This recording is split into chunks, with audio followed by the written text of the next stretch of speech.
At so, yun na nga mga boss. Ayan na. Matapos natin mabuksan, ito na bumungad. Grabe. Gas-gas mga boss. Ayun. So, natuyuan to. Natuyuan to si boss ng langis. Ayan o. Grabe. Tapos ito yung block niya mga boss. Ayun o, kayod. Kitang-kita. Kitang-kita sa loob. Laki ng gas-gas. Ayun o. Good morning mga boss. Okay, meron tayo dito. MSI 125. Yan, engine refresh to mga boss. Yan. Papakita ko sa inyo kung ano yung mga papalitan natin, kung ano yung ginagawa natin sa engine refresh. Bali package tayo mga boss pag tayo nag-i-engine refresh ng makina, ano? Pati pang gilid, nililinis na natin, throttle body cleaning, yan. Tapos reset ECU, diagnostic, idle tuning, yan. Erase error code, TPS calibration mga boss, yan. Okay? So yan, engine refresh muna tayo ngayon. Hindi siya kakargahan pero sabi ni boss, nag-uusok na daw to, then na-loss compression. Malamang, kailangan na natin palitan ng block to mga boss. Okay? So papakita ko sa inyo kung bakit kailangan palitan yung block. Alright? Stock block lang ilalagay natin, so hindi siya magpapakarga mga boss. Okay? Update ko kayo, Earl Touring Garage.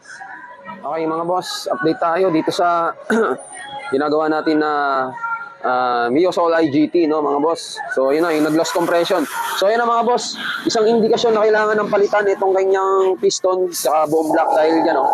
Kung mapapansin nyo mga boss, yung kanyang piston is naglalangis na mga boss. Tsaka yung chamber niya, oh, malangis na. So isang indikasyon niya na may singaw na itong block mga boss. Lalo-lalo na yung piston at piston ring. Right? Papalitan natin yan. Papakita ko sa inyo kung bakit nagkaroon ng ganyang sitwasyon. Right? At so, yun na nga mga boss. Ayan na. Matapos natin mabuksan, ito na bumungad. Grabe. Gas-gas mga boss. Ayun. So natuyuan to. Natuyuan to si boss ng langis. Ayan o. Grabe. Tapos ito yung block niya mga boss. Ayan o. Kayod. Kitang-kita. Kitang-kita sa loob. Laki ng gas-gas. Ayan o. Natin sa ilaw. Ayan mga boss. Ang laki ng gas-gas. So palitin na talaga ng buong block.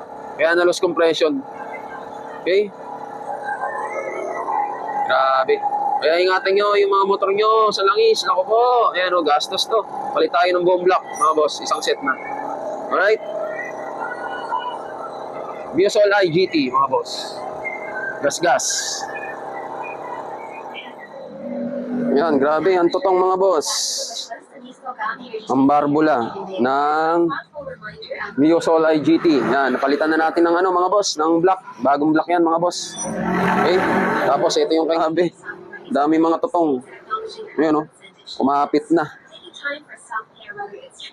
So tatanggalin natin yan at lilinisan natin mga boss. Sasaing din natin ng mga barbula, no? Grabe o. Parang sarap dilaan mga boss. Grabe, nanikip na yung mga carbon.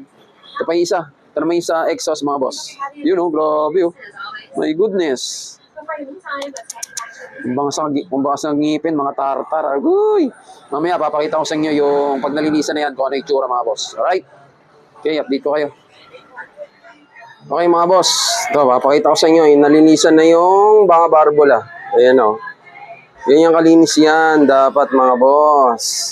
O, di ba? Wala nang kakarbon-carbon. Ganda na. So, asahin din natin yan mga boss para lumapat. Alright? Kasi ito yung exhaust. Yan o. Wala na yung mga tartar. Okay? So yan. Engine refresh na rin tayo mga boss. Okay? Yan. Asahin natin yung head. Alright. Update ko kayo. Okay mga boss. Update tayo. So ayan na yung head niya mga boss. Bagong hasa na yan. Bago na yung spark plug. Pati yung mga barbula. Bago na rin no. So yun. Engine refresh na rin yan. Tapos bago block mga boss. Kasi natuyuan ng langis. Nagasgasan yung block. Yan, bago na yung block mga boss. Alright, sige, kabit na natin to. Update ko kayo. Lilinisan pa natin yung throttle body. Alright. Yan mga boss, yung in-engine refresh natin na Mio Soul IGT 125 mga boss. Okay? So okay na, nakabit na natin yung kanyang bagong block, bagong spark plug, bagong valve seal, nasa natin mga barbula. Yung kanyang throttle body, nalinisan natin, okay na. So dito rin tayo sa panggilid yan. Para ma-check natin yung bola, lining, kung may mga sira na ba. Tapos lilinisan natin yan. Kasama sa package natin yan mga boss ha, pag tayo nag-i-engine refresh. Right, update ko kayo. Okay mga papa, update na tayo dito sa pinalitan natin ng block, no? Stock block lang, kasi natuyuan ng langis. Tapos in-engine refresh na natin. Mio Soul IGT, okay? Alright, okay na siya mga boss. All goods na mga boss. Yan, pwede na uling sirain. Joke lang. Na-diagnostic na rin natin, hindi ko lang na-videoan kasi busy kanina. Alright, salamat. Viosol ay 125. Engine refresh, palit black. Salamat.